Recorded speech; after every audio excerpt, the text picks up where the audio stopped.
Sueliane Melo, diretora da BRH Maranhão, no Núcleo Imperatriz.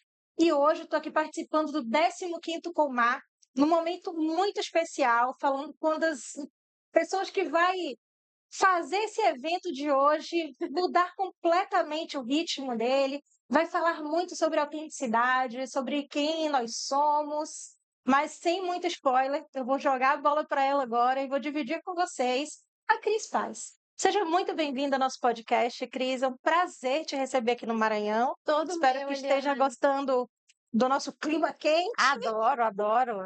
É quente também de afeto. Então, eu gosto muito do Nordeste, amo vir, amo o povo nordestino e amo o nosso Brasil tão diverso também, né? Muito legal. Muito bom de escutar. Eu vou te fazer duas perguntas muito focadas ali no que você já traz dentro da sua palestra. O título da palestra dela hoje, gente, aqui no Comar vai ser O Poder de Ser de Verdade. Olha que tema maravilhoso para a gente poder pensar em quem a gente é. Mas a primeira pergunta, Cris, é como que eu posso ser eu mesma, mas também me alinhar à cultura das organizações que eu trabalho, à cultura das organizações que eu passar, seja como consultora de RH, seja como uma pessoa que trabalha ali, carteira assinada, ou até como PJ, né, prestando serviço, que você entende que eu posso fazer essa combinação de quem eu sou, sem perder minha autenticidade, combinando também com esses fatores que a organização traz. Eu acho que, em primeiro lugar, a gente está num período de transformação. Eu acho que a gente está vivendo uma busca dessa autenticidade, que eu acho que desde a pandemia esse valor começou a surgir um pouco mais. Eu lembro até que nas redes sociais começou a surgir assim, a moda agora é ser de verdade. E eu estava nas redes já de verdade há muito tempo, mas eu acho que as empresas ainda precisam se preparar para isso, né? Existem as empresas que têm isso no DNA, tem outras que ainda estão entendendo. Então, acima de tudo, eu estou aqui para falar não só para quem contrata palestrantes, para quem olha para o seu capital humano, para quem trabalha, para todo mundo, empresas e funcionários, né? Assim, todos os seres humanos. Eu acho que a gente ainda está em transformação. Então, não existe, primeiro, não existe uma fórmula, né? Porque eu vou contar um pouco do que eu aprendi, que sem querer, sendo absolutamente de verdade, eu descobri que eu fui longe, eu atingi coisas que eu não imaginava que eu pudesse atingir. Então, eu conto aqui um pouco das minhas histórias de luto, né, de transformação e tal. E como que foi ser de verdade nesse mundo em que a gente acredita que a gente leva para o trabalho só o nosso lado profissional e a vida pessoal fica em segundo plano. Recentemente eu até vi uma coisa nas redes de uma falando sobre luto no trabalho, a Mariana, esqueci o sobrenome dela, já teve até no programa do Bial, ela estava falando que ela estava com uma questão para resolver uma questão junto a uma CEO de uma empresa que era muito, muito brava, muito dura com os funcionários. E aí ela foi entender que essa CEO tinha tido uma perda muito grande de um filho, mas ela não se abria, né? Eu tive uma perda durante o processo de trabalho, eu era diretora de uma empresa e eu perdi o meu marido quando eu estava grávida. E eu fui uma pessoa que eu não fiz esse papel social, papel de dar conta o tempo todo. Eu chorava muito no ambiente de trabalho. Claro que eu estava num ambiente de uma agência de publicidade, que é um ambiente um pouco mais peculiar, mas eu fui entendendo que aquilo que eu estava trazendo e comecei a contar parecia uma novidade muito grande para as pessoas. E eu acho que com tanta automatização, com tanta busca pela produtividade, a gente começou a entender que levar para o trabalho quem a gente é, né? Eu tenho filho, eu estou com problema com meu filho, isso não deixa de ir para o trabalho. Por mais que eu tente não levar isso para o trabalho, eu acabo levando exatamente nessa tentativa de disfarçar e parecer que eu não sou vulnerável. Então, eu acho que a autenticidade é uma coisa que a gente descobre dentro, não fora. Não é alguma coisa que a gente vai dizer assim, olha, para ser autêntico você precisa ser tal. Tem a ver com autoconhecimento. E o autoconhecimento é entender que todos nós somos vulneráveis e que dentro dessa vulnerabilidade existe uma grande porta de entrada do outro. E nessa vulnerabilidade é que a gente se encontra. Então, ser vulnerável não significa ser menos competente. abarcar as minhas vulnerabilidades vai me ajudar a entender como estar mais inteira no trabalho com todas as minhas vulnerabilidades. Eu acho que é uma revolução que o mercado precisa atentar para ele, né? Então, quanto mais, eu acho até que eu várias vezes sou contratada e pessoas, meus colegas palestrantes estão sendo contratados sempre para dentro das empresas, porque as empresas precisam se humanizar cada vez mais.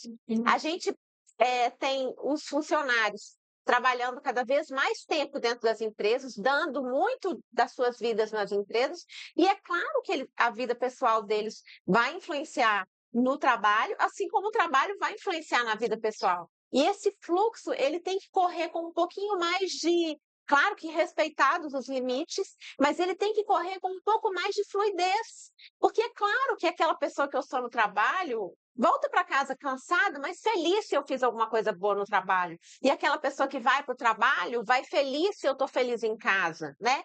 Então, eu acho que essa coisa da autenticidade eu trago uma provocação mostrando como a verdade às vezes pauta a minha vida de um jeito até, eu falo que eu sou sincericida, que eu não tinha jeito de eu não ser muito verdadeira.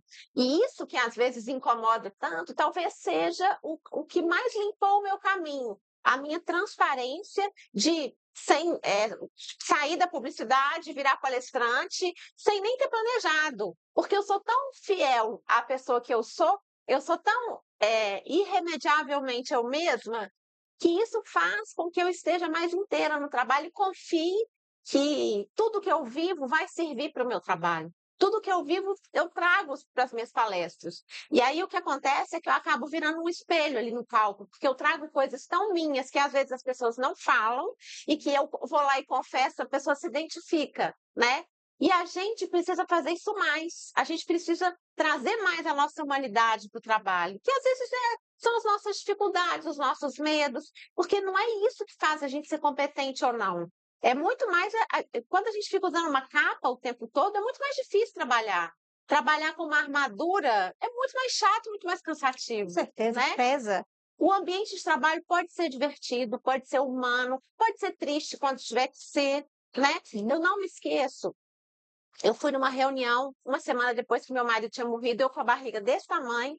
E aí, era uma diretora, uma CEO de uma empresa grande, uma multinacional, e ela falou comigo: tudo bem, Cris? Eu falei: não, eu acabei de perder o meu marido. Ela falou: tudo bem, mas e no mais? Eu Não achei tem aquilo mais um nesse momento. absurdo. Não tem como você segurar uma figura tão forte que você seja incapaz de me dar um abraço, nem que seja um abraço apertado e falar assim: olha, eu não estou sentindo sua dor, mas eu te entendo. Colher de alguma Qualquer forma. coisa. Quem está indo para trabalhar não é um robô, é um ser humano que está doído ali, né? Então, acho que não é à toa que tem o prêmio Ser Humano, não é à toa que é humano e digital. Né? Quanto mais a gente fala de inteligência artificial, mais a gente valoriza o humano. Por isso que eu quis trazer especificamente essa palestra, né, que é o Poder de Ser de Verdade. Eu também tenho outras palestras, Sim. mas todas passam pela minha história, porque eu acho que é uma provocação que se toca na verdade de cada um. Perfeito, Cris. Obrigada, obrigada por Falei tudo tudo. que você trouxe, foi maravilhoso. Só para a gente fechar, então, eu vou te perguntar uma coisa, porque quando você fala, e eu comecei minha carreira em agência de publicidade também, o RH me Que puxou. legal. Quando você fala sobre esse ambiente, eu acho que as agências realmente elas têm um poder de uma leveza um pouco maior no dia a dia. Os ambientes são mais dinâmicos, menos Se tiver engessados. leveza, a gente não dá conta, Não, porque o o dia a dia ritmo é é muito puxado, né? puxado, exatamente. O que que você entende, sim, uma dica rápida que os RHs, as lideranças, podem implantar para a gente ter um ambiente psicologicamente seguro nas organizações? Assim? Qual seria o primeiro passo para que eu consiga entender se esse ambiente é um ambiente que a pessoa realmente pode assumir a vulnerabilidade dela? Se ela tem espaço para poder chegar e falar assim, olha, hoje eu prefiro ficar um pouco mais quieta porque eu perdi um ente familiar, ou mesmo que seja um pet, né, hoje a gente tem configurações familiares completamente diferentes. Eu perdi minha gatinha esse ano e foi E é muito um difícil grande voltar a luto. trabalhar, 5 anos com ela. Então, qual seria a sua, assim, eu sei que não existe receita de bolo, mas qual seria a sua dica para como eu verifico que esse ambiente está saudável para as pessoas serem quem elas são? Eu acho que Primeiro é observar como está o relacionamento entre as pessoas, porque eu acho que as amizades elas surgem naturalmente. Se não tiver surgindo um ambiente de genuína amizade ali, é porque tem alguma coisa tóxica no ar, né? É claro que não é todo mundo que vai ser amigo de todo mundo, claro que vai ter uma fofoca ou outra, isso é natural. Sim. Mas assim, uma vez eu fiz um trabalho para dentro da MRV, foi muito legal. E lá eles têm uma coisa eu fui lá falar sobre o vestir, né? E aí eu descobri que lá as mulheres negras podiam fazer dreadlocks invisíveis. Sim. E aí, assim, tinha muita gente tatuada, tinha um menino que era famoso pela meia que ele usava. Eu acho que existem recursos, né? Existem portas de entrada. No caso da MRV, o que eu percebi que tinha uma força muito grande ali no vestir, que era valorizar a identidade de cada um. Então, existem portas de entrada que podem ter a ver com o DNA de cada empresa. E isso a gente pode identificar juntos, sabe? A gente pode começar a pensar, Fácil fazer verificar. projetos que é entender. Eu já fiz um projeto para dentro da própria Localiza, que foi muito legal, que a matriz não tinha mais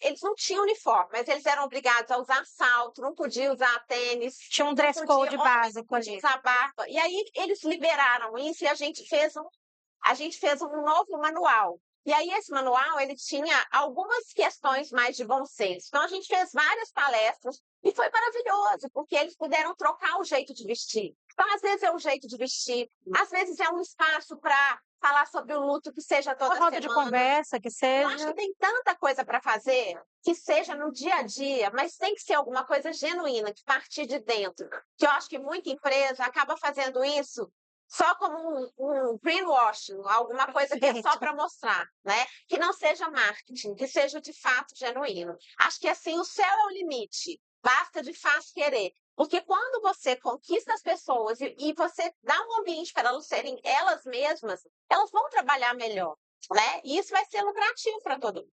A questão da diversidade, por exemplo. Aí a gente pode ficar aqui falando por meia hora, né? Mas muito obrigada. Acho Eu que agradeço. Espero que tenham aprendido bastante com a Cris Paz hoje, gente. A palestra dela encerra o nosso primeiro dia de Comar. E eu tenho certeza que todo mundo que assistir vai sair daqui, no mínimo, muito emocionado com a história de vida dessa pessoa que é realmente muito inspiradora. Cris, muito obrigada. Foi um Obrigada a prazer você. te entrevistar. Prazer todo meu. Tem uma grande amiga que o pai dela é de Imperatriz. Ai, que legal! Bom O pai saber. dela já faleceu, mas ela fala muito de Imperatriz. Ela vem, uma parte da família dela está aqui. Muito legal. Que legal. Então, a gente está aqui Prazer, representando a Eliane. Imperatriz. Prazer, Cris. Sucesso para você. Muito legal o Nossa. jeito como você está entrevistando. Parabéns. Obrigada, obrigada. One,